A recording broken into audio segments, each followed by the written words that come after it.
ของคนร่ำรวยเอานี้เลยสวยมาเสียแฟนในแดนแห่งนี้น้ำเอมรีสอร์ทแดนสวรรค์ของคนหั่งมีแฟนเฮาฮักมาหลายปีผมหนุ่มเสียทีน้องขอเปลี่ยนใจก่อนเจ้าไปเหตุการณ์อยู่แดนสวรรค์น้องให้คำมันสัญญาว่าสิบ่ฮักไผแต่แล้ววันนี้คนดีก็มีหลายใจลืมสัญญาที่เคยให้ไว้ยามพอคนใหม่เปลี่ยนใจลืมลาน้องโทรมาบอกมาลาว่าสิเอาผัวพอปานว่าฟ้าผ่าหัวตามืดมัวเมื่อยินคำลาโทรมาบอกอายอยากให้ไป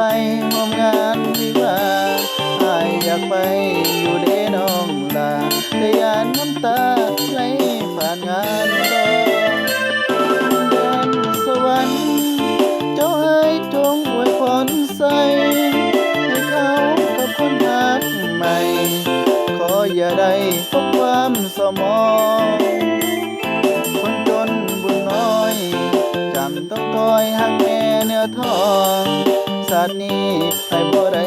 น้องให้กะสิขอสักนาสามี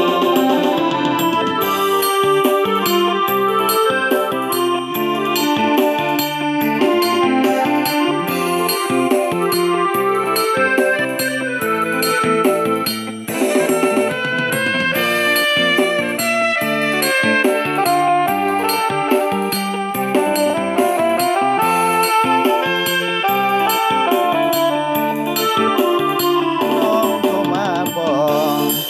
มาลาว่าสิเอาผัว